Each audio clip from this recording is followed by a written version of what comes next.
It happened to me. The Chevy lifter has finally failed on my pickup truck. I have been dodging this bullet for so long, and now I gotta fix it. The first telltale was that big old check engine light right there. Yep, and that was like, okay, something's wrong. The second telltale was this white smoke. Yeah, that's not normal either.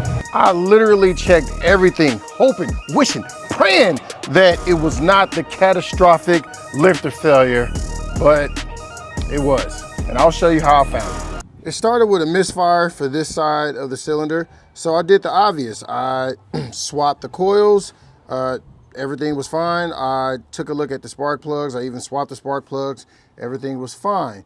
So then it led me to what's beneath the coil packs and the valve cover gasket. Well, I'll show you. I'm gonna start by removing all the fuel injector connectors. Now, the reason why I'm doing this is because there was a major misfire, and it's been going on for quite some time. And this is my workhorse. Even though the LS engine is arguably the best engine on the planet for swap platforms and just in general, they still have notorious issues. One being the lifters. The lifters with the DOD, which stands for displacement on demand, where the car goes from being an 8-cylinder to a 4-cylinder. What happens is that lifter has a spring on it, and that spring collapses. And when it collapses, it gets stuck and it can't travel up and down, which causes a misfire. So that's why I'm doing this, and this should fix it. And hopefully I don't find anything else wrong with the car.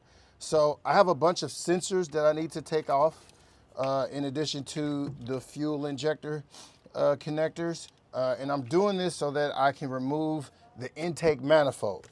Once the intake manifold's off, we'll go deeper. Let's get this intake off. So I'm gonna start by removing the bolts from the driver's side, then I'll move over to the passenger side to get all the bolts loose, and then I'll move on to the next step.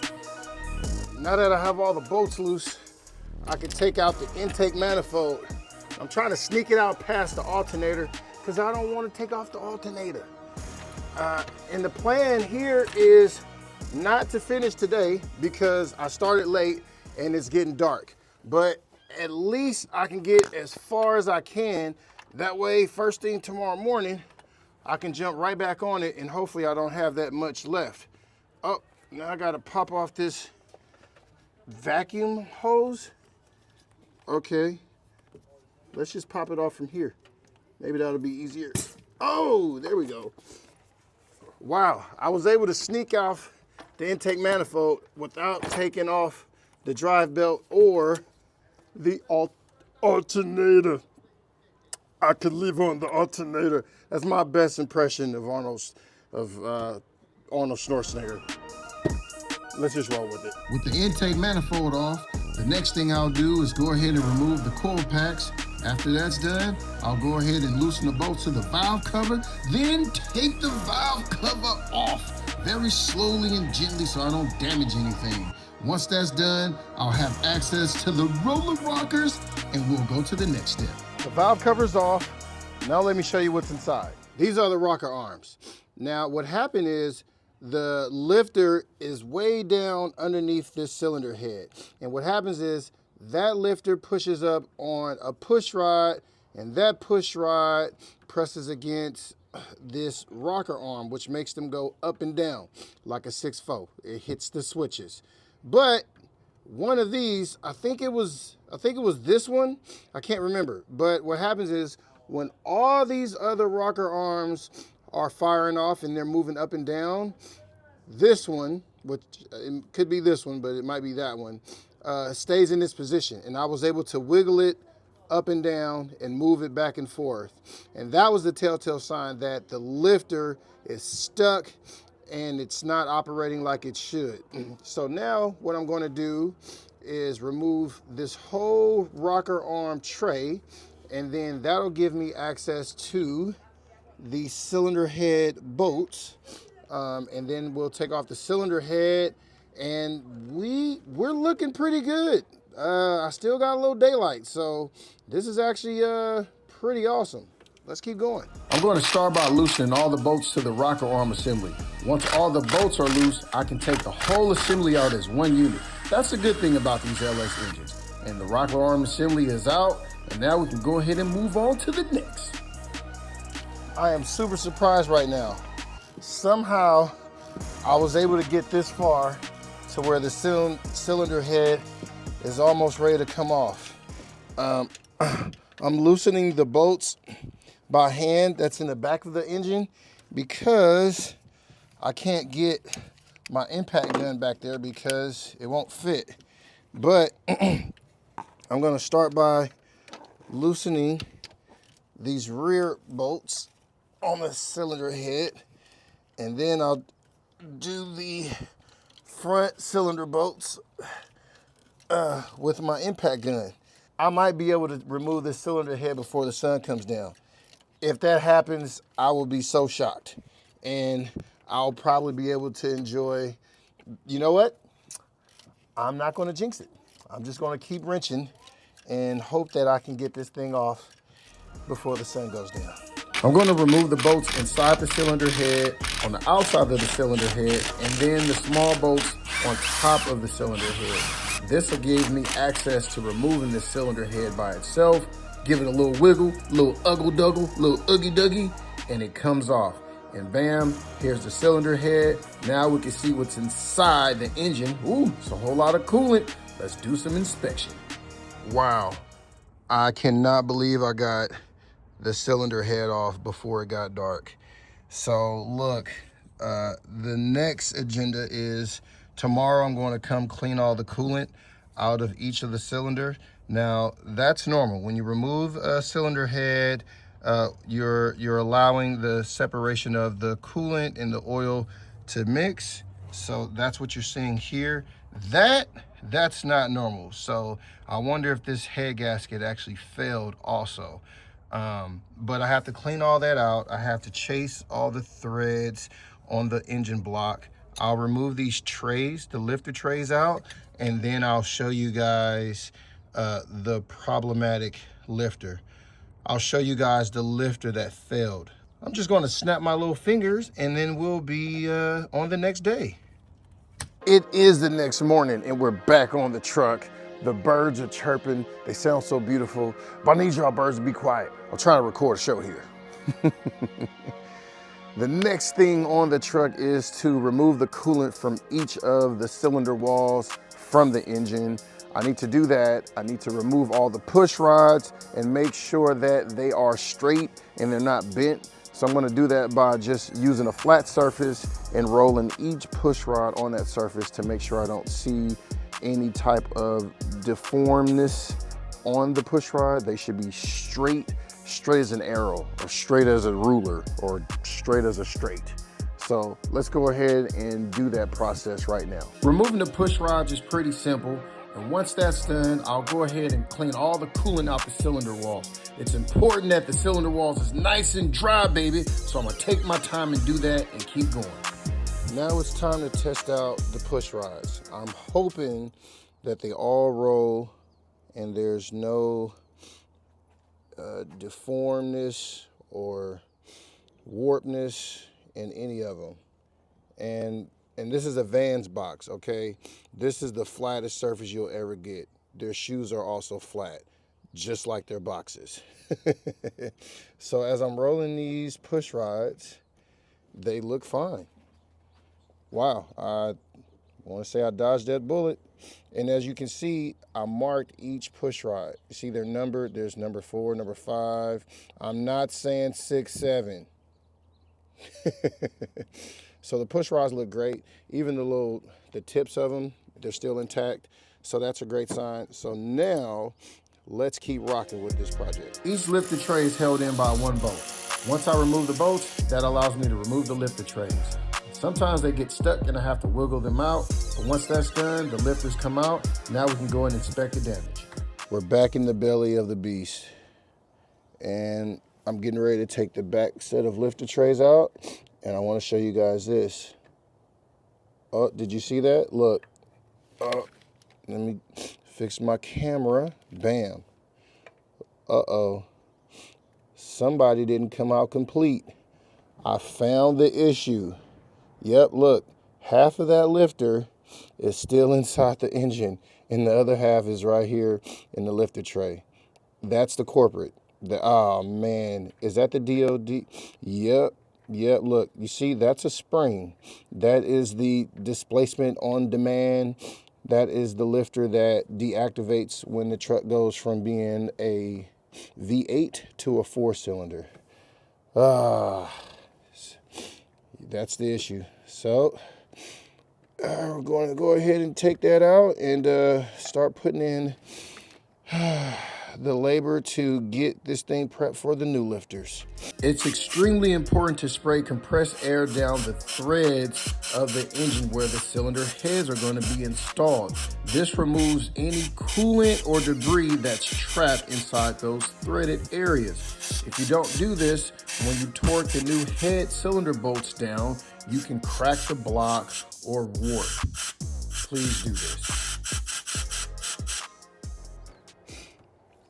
Before I can start putting stuff back together, I have to do some cleaning, some house cleaning, housekeeping.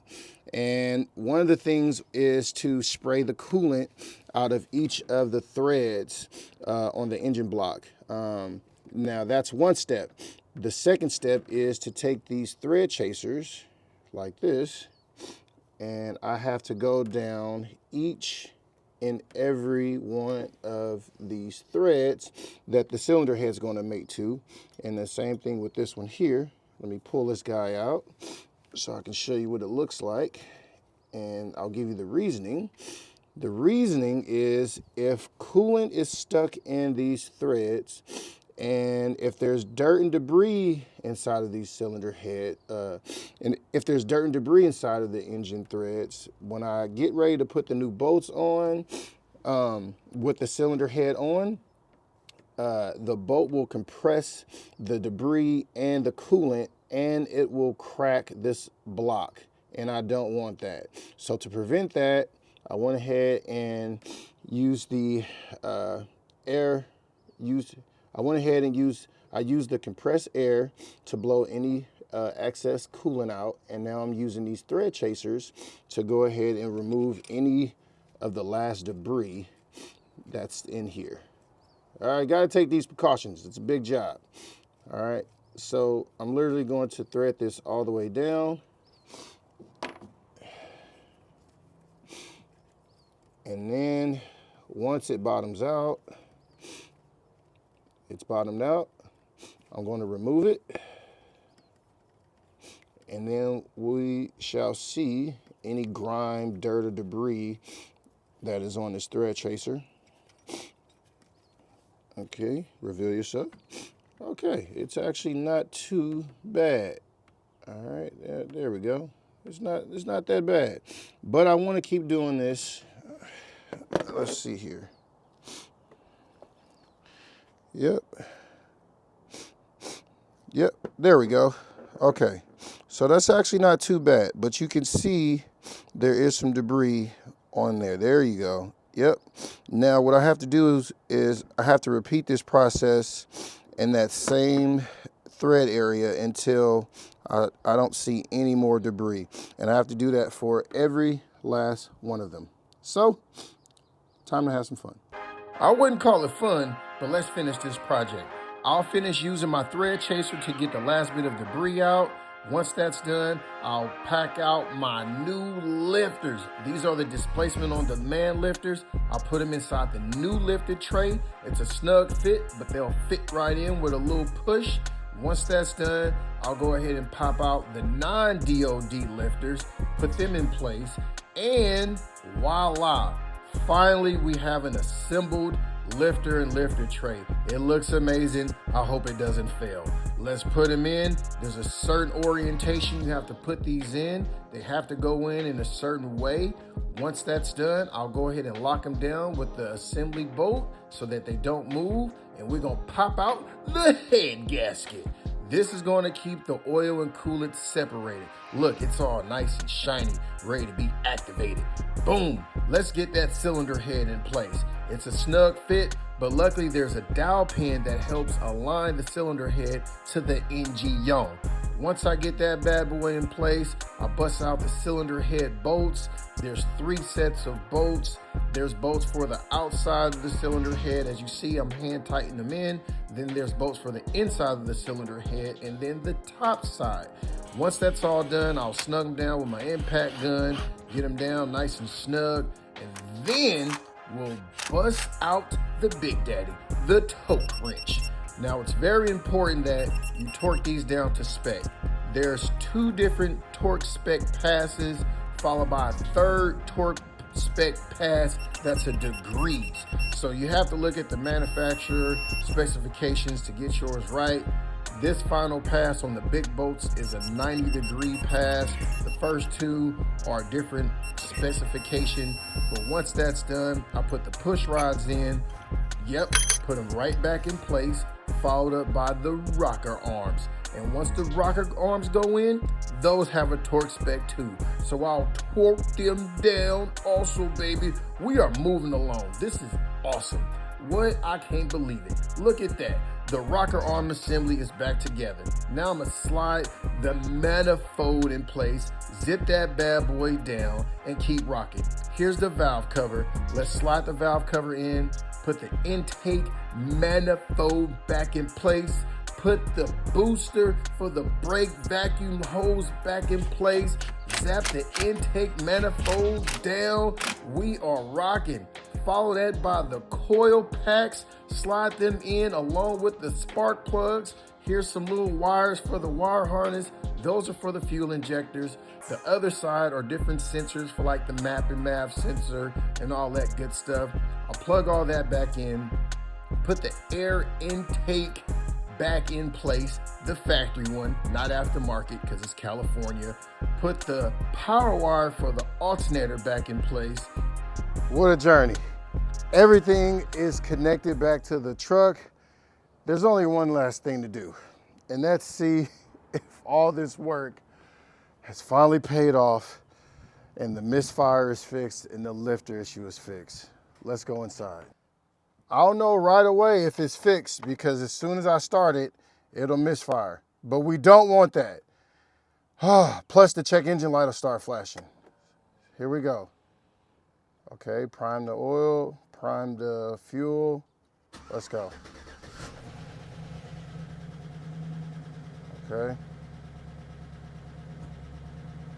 I think it's fixed.